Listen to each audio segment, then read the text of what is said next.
Good morning. Good morning. It is 7:30. Welcome to Breakfast with Bridgett. I'm your host, Bridgett Ellison, here on this July 2nd. It's a Taco Tuesday. Hope that you're doing well. I am trying to do well, still trying to kick this cold, but we are here. And it is still going to be hot, still going to be rain chances out there.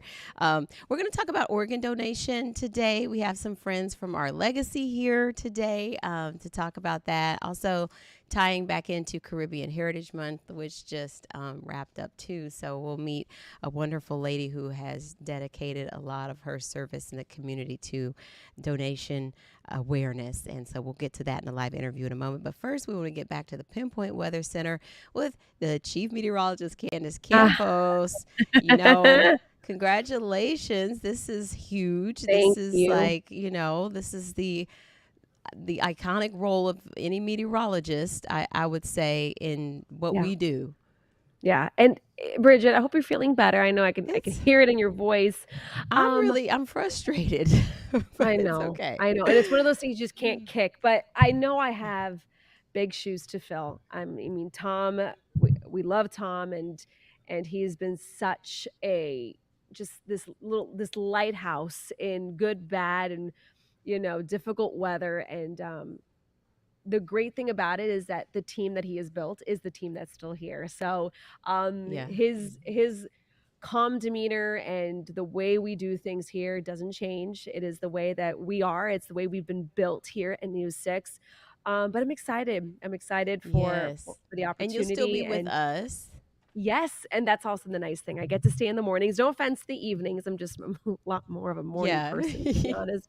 But just it's just gonna be exciting. I It I is. joke though that it would be nice if we have like a nice, gradual I work know, into Chief, the. right before hurricane season. Well, right in the What do middle you of mean right hurricane. before? We're Right, in, right girl, in it. now Right in it. we're in it, and You we are have in you it. have some stories to tell. If I know Not like to it was mention your scooter story that I don't know if we got to talk about that yet. I left the scooter in the car. I felt like it was a little Okay. overkill today, but I did. Candace. I broke my toe. I broke my toe on Is, Friday. Right, I was rushing to get here to Tom's retirement show at the 6 o'clock. I was trying to get my makeup done. I and I hit my saw your toe. face, and I was like, she just looks so sad.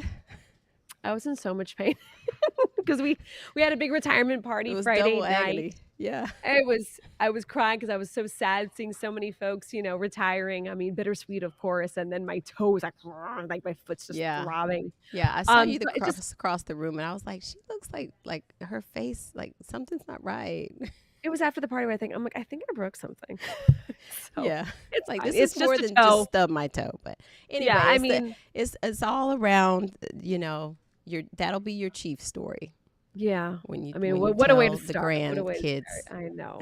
It is what it is. As my daughter said, you still have 9 more toes to go. So Oh, my little optimistic child. well, All right, which let's one? talk. What Sienna would say, you can always do it again, Mom. Yeah, yeah, just don't worry about it, Mom. All right, let's talk about your Okay. weather forecast, Bridgett. I mean, listen, at the end of the day, it's going to be hot. It's going to be stormy. That is the first week of July for us, and that's how we're going to be celebrating the 4th of July. It's not going to be a scorch. It's not going to be a widespread rain out, but certainly going to see a few of those afternoon thunderstorms. So still plan your outdoor activities, still plan the fireworks, because at the end of the day, it's really going to be that last couple of moments before that 9 o'clock hour when all the fireworks go up that we're always going to be pinpointing some rain on the radar. But then as we head into your weekend, the heat index is going to be the big story. We will be getting close to heat advisory criteria. That means feeling more higher than 108. Today, we're going to be feeling between about 103 to 108 potentially across Central Florida. So certainly the heat will be on this afternoon. And then those thunderstorms firing up once again along the I-4 corridor by about 4 or 5 o'clock. So a later start means temperatures will be able to heat up to the low 90s. And then the sea breezes will collide, that collision zone that I really like to focus on and kind of show you that visual of that east and west coast sea breeze kind of coming together. Where they clash, where they collide is where we will see those bigger afternoon thunderstorms till about 6, 7 o'clock in the evening, and then pushing a little further out towards the west. Just like last night and early this morning, we could have some thunderstorms, a few more lightning strikes late into the night, as late as about 11 o'clock. meteorologist Jonathan Campos. He is going to be in. He will be in every weekday night between at 6 and 11 here on News 6 and, of course, on News 6 Plus. So let's look at the big story, really, at the end of the day is going to be the tropics. We got a big ridge of high pressure in control, and that's actually acting as the roadblock and keeping all this activity down to the south. Unfortunately, it's keeping it south into the Caribbean. We had landfall yesterday in the islands of the southern Woodward Islands. Right now, sustained winds of 165 miles per hour, Bridgett.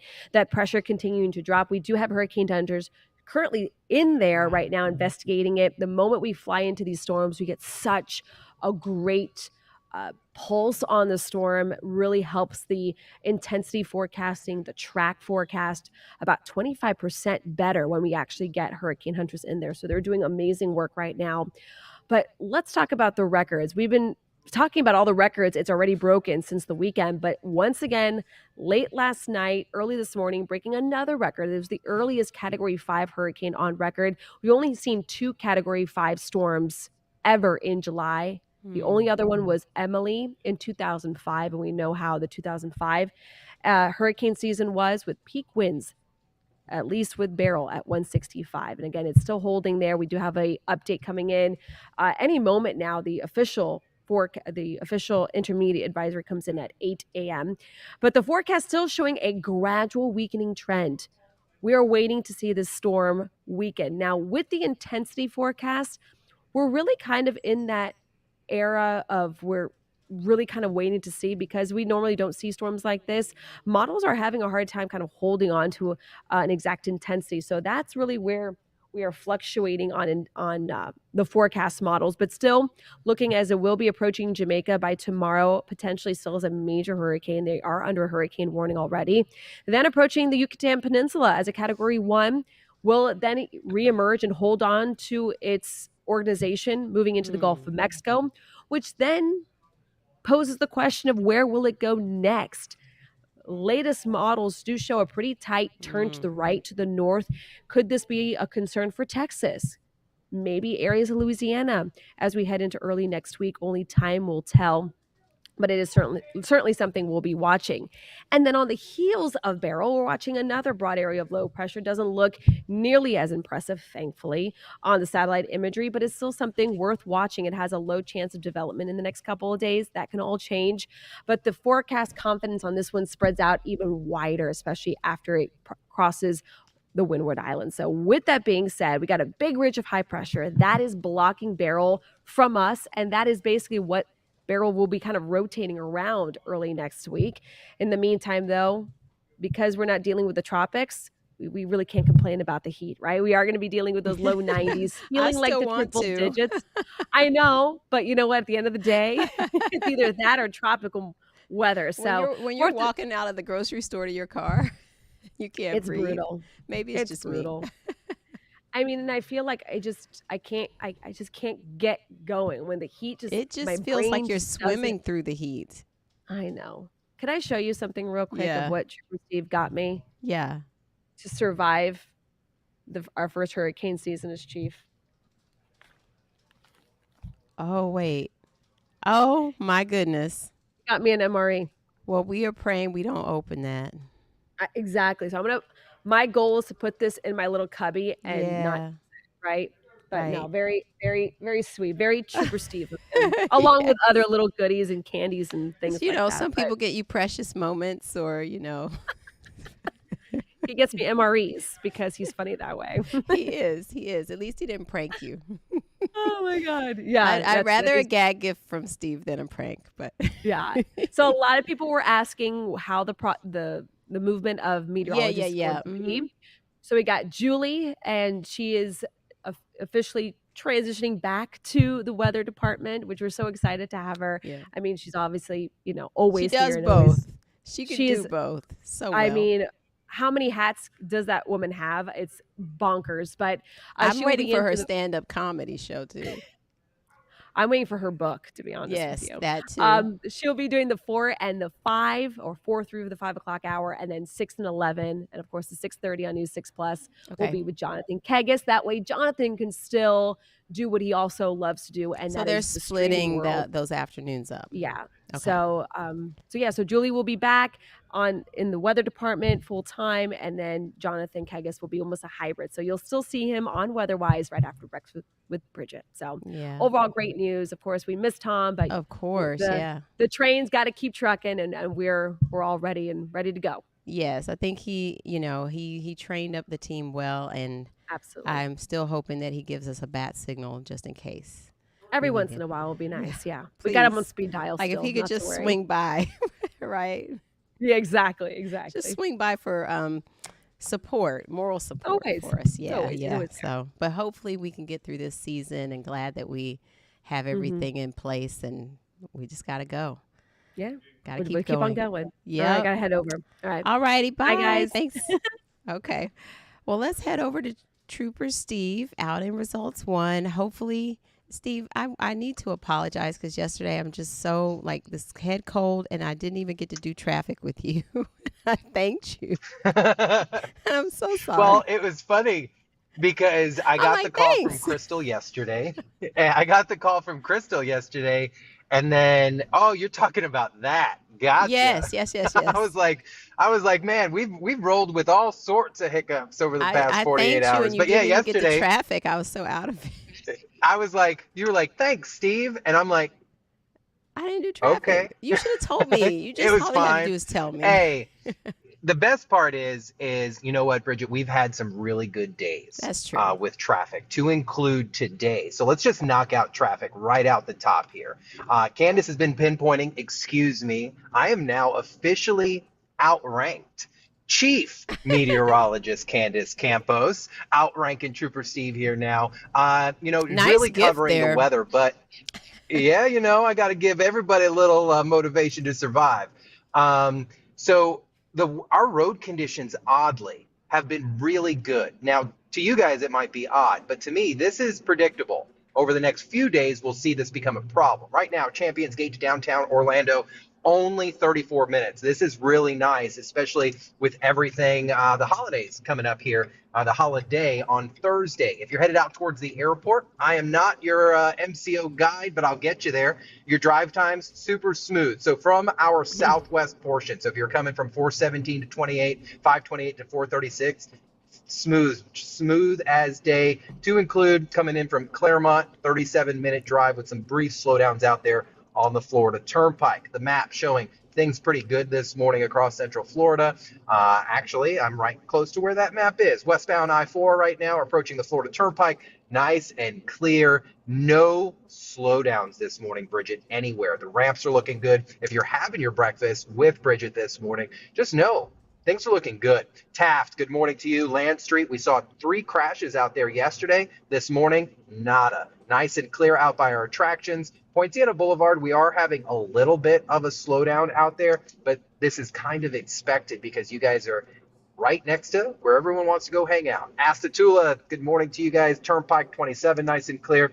And then if you're out a little further south of that region, Claremont, State Road 50, looking good. Our last drive time check this morning is going to be our westbound lanes of I-4. JYP to 27, 26 minutes. And a smooth 10-minute ride from Lake Mary to Maitland. That's a little slow, so just be careful. Bridgett, people just need to be careful. Fireworks safety, all that fun stuff over the next couple of days. Pedestrian traffic late at night. We're going to have kids out and about, obviously. And yeah, I'm a little hyper. I've had some caffeine this morning. I'm ready to rock and roll. And we're going to have a super late stream today. Okay. Late. I am going to follow up right after Julie Broughton today, after take 6. Okay. So when you guys are done with the noon and you watch Julie, you can catch me right after. I'll be at Lake Eola, walking around Lake Eola to kind of show you where we are going to be at for fireworks for the fountain, what you can bring out there, what you can't bring out there. And yeah, so join me. If you're out there, come by, say hi. But this morning I'm headed down to Osceola County because, like you, many of our talent, we serve our community outside of our job. So I'm headed right now because I serve on the Safety and Security Board for the Osceola County School District. And going to go talk with them for a little bit. Yeah, they've been hard at work. And, speaking of serving the community, we have a great guest coming up today who was really instrumental in helping get that organ donation option on our licenses in Florida. So she was I one of love those who that. led that charge. So looking forward to talking to her. Oh, I'm going to stick in. I'm going to stay logged in and watch that. That's going to be great. Thanks, Bridgett. All right. Thanks. Stay cool. Thanks. All right, so we do want to get a cap of Hurricane Beryl. Candace showed you those tracks a moment ago, and the tropics are breaking records right now, and it's indicative of those conditions that are out there that we've been talking about that are happening with the weather and the water, the temperatures and trends there. So Beryl now being the earliest Cat 5 on record as far as a Cat 5 this early in the technical calendar season of hurricane season. So we're getting a look at the devastation that it's already caused. And Ezzy Castro has a wrap of the overnight developments and some of this damage that is being categorized as extreme already. This morning, Hurricane Beryl is heading towards Jamaica. It made landfall yesterday on Grenada's Carriacou Island as a Category 4 hurricane with catastrophic winds of 150 miles per hour. Hurricane Beryl, dangerous, devastating hurricane, has come and has gone. And it has left in its wake immense destruction. Officials there say hundreds were left without power and at least 2 people were killed. There are a few communities which do not have water because of the system having been blocked in the case of Oya. According to the National Hurricane Center, the storm surge flooded parts of the Grenadines and Barbados. This video shows workers in Barbados trying to save their boats and their businesses. So much destruction is in here right now, so much destruction. This is my livelihood. Pray for our families. There's nothing more we can do. We can't even save the boats. We tried. Well, your heart just goes out to them right now. We'll continue to follow the latest on Beryl and what's happening in the tropics and keep you updated right here. ClickOrlando.com and on News 6 at noon. Well, 4th of July travel is going to be also in the record books when it comes to records. Millions of people set to hit the road, and this is expected to be a really busy time here in Orlando. Independence Day, of course, falling on a Thursday, so that's that extended holiday weekend, so it's going to be packed all through, this time next week probably as people settle back in. But AAA is predicting nearly 4 million drivers hitting the roads in just Florida. That's 183,000 more than last year, and FDOT and Highway Patrol is reminding people, of course, to take their time and please don't drive drowsy or distracted or under the influence. So be safe out there. Well, we want to get to our special guest this morning. We have a very special guest, and Kia Blair is with us from Our Legacy this morning, and she told me about Miss Rosemarie Roth, who is a volunteer there with Our Legacy. So she's joining us this morning, and she is just an instrumental person in our community. Good morning, ladies. Good morning. Good morning. It's so great to have you with us, and we wanted to feature you as part of Caribbean Heritage Month. Of course, we're a little bit late. It's July 2nd, but that's okay. But first and foremost, Miss Roth, how is everyone doing in the Caribbean? Like, have you checked in or heard from anyone? Or are there any things that, we can do? Or They're bracing right now, and as the community outreach director for the Jamaican diaspora for the Ministry of Foreign Affairs, I know I'll be packing some barrels to send home with supplies for the infirmaries and for those in need that would, those who will be affected by this hurricane. Well, as usual, we're praying that it will shift a little bit so we're not affected. But in all things, we do give our thanks that everything will work out together for good. Yes, and you have been working so hard. Congressman Darren Soto just honored you and has put your story into the U.S. congressional record. And Kia has sent me some of the notes of your story, but it's extraordinary. I mean, you have the list is really long. I'm going to try to get to all of it, but you were part of a team that helped get the organ donation on our licenses. That is huge. Yes. But where did it all start for you in this passion for organ donation advocacy and awareness? At the time, I was working as a pre-need counselor for Baldwin Fairchild Funeral Home and Cemeteries when it was that name then. That was in 91. I was pregnant, so a life was coming into the world. And my girlfriend, Ann Harris, her husband was on dialysis waiting for a donor for a kidney transplant. And boy, they were advocating so much to get a donor, and it was not happening. And at that point, I saw where one life is coming in, and here was a life struggling to survive. So I started going out with them to bring awareness, looking for organ donors to come forth, whether it was a living donor or if there's a tragedy for them to be donors. So that's how I got involved. And at that point, because of my advocacy, they nominated me and voted for me to be the president, the first Black female for a national organ foundation. And I became the spokesperson for organ donation. And during that time, they were lobbying for organ donation to be placed on our driver's license. So I was very honored to be the president at that time. Yeah. And what about when it comes to reaching out to the Caribbean American community in terms of spreading that awareness of why this participation in the organ donation process is so important? Well, we have the myth and the stigma that they just want to harvest our organs, but we have discovered through science that there comes a time when the organs will die; they will no longer exist. But there are ways that we can educate the community that we can harvest these organs and life can continue. So for me, since I'm so involved in the community, I want to make sure that I'll be continuing after I'm gone. The slogan at the time when I was the president was, "Don't take your organs to heaven, for heaven knows we need them here."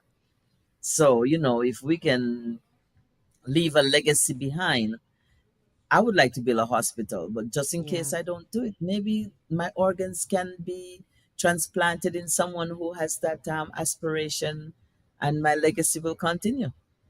And so you volunteer still with Our Legacy. What does that Yes, look like from ma'am. month to month for you? Oh my gosh.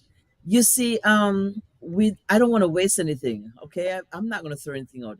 If we can use it, let's reuse it. All right. So I've seen where education has allowed our community to get stronger and get bigger. The Caribbean and the Latino community, they have a saying that in the Latino community a dollar circulates 15 times. Okay, let's our organs circulate a little bit more too, right? Mm-hmm. And it that don't just take it and let it die and bury, etc. So by talking about it, and we're seeing how life is continuing, because even with 8 organ donation, 8 families are able to celebrate with their loved ones that survived. Okay, Mm-hmm. so it might be a sadness on one family, but if you turn it around, they can see joy of 8 new families enjoying and celebrating a whole new Yeah. life because of their gift of life. Yeah. So with that, we're seeing a change, because it doesn't make any sense. Our folks are dying, Mm-hmm. waiting for a donation while the organs are available. Just consider that it's a gift. Life Yeah. is a gift. That breath daily is a gift. And Yes. we have that power. Imagine when God breathes his breath into our body and we become a living soul. He gave us authority to be the architect of our lives. So if we choose to continue living, what a power he has put in our hands. So, Yes. Preach, come Miss on. Roth. And Kia, I want to bring Yes, you in on this ma'am. Yes, because what she's ma'am. saying is so real. It's so accurate, but getting the message there is still something we're working on. And just last week, a friend was telling me that her cousin in her 40s passed away waiting on Mhm. dialysis. And we Yes, know that we can donate to anyone, that our organs, our blood could help anyone. But the more diverse that pool of people who are willing to give in the case that they pass away, or if they're able to give while they're living, they increase the chances that someone else can live.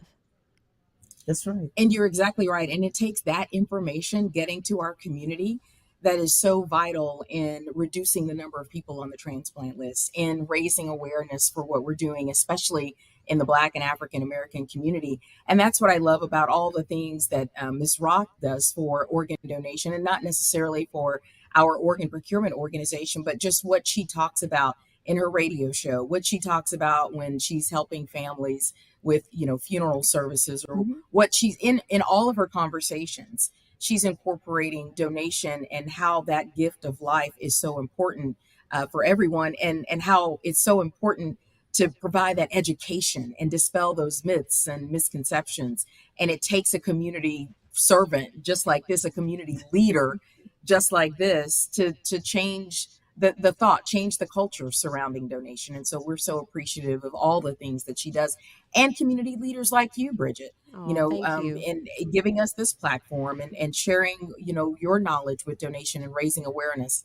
It's going to And it take really every single one of us. it really hit me just a year ago when I met someone who was a double living donor, and just how amazing that was. And this is a young man who was able to do this. And so it really dawned on me how many people really can be a part of it. And one of the smallest things we can do is update our license, and let our family know. I have to go, but And that's that's the most what we important should thing. do. That's the most important thing, making sure your family knows.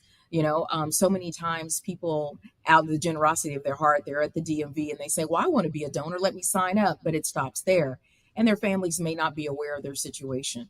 So we're always encouraging them to talk with your family, share what your wishes are, share your decision.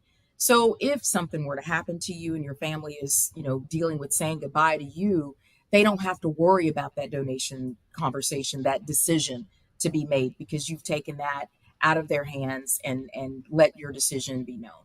Well, ladies, I appreciate this, and I have to go now. But Miss Raw, thank you for everything you are doing and have done. We appreciate you and your legacy, your living legacy. And Kia, it's good to see you. Hope to see you again very soon. You guys, you ladies, have a great day. Thank you, Thank you Bridgett. so You much. too. Shout out to the Jamaican Cultural Connection. All right. Yes, ma'am. Thank you. Have a great day. All right. All right. Kathleen's wrapping me. I'll see you tomorrow.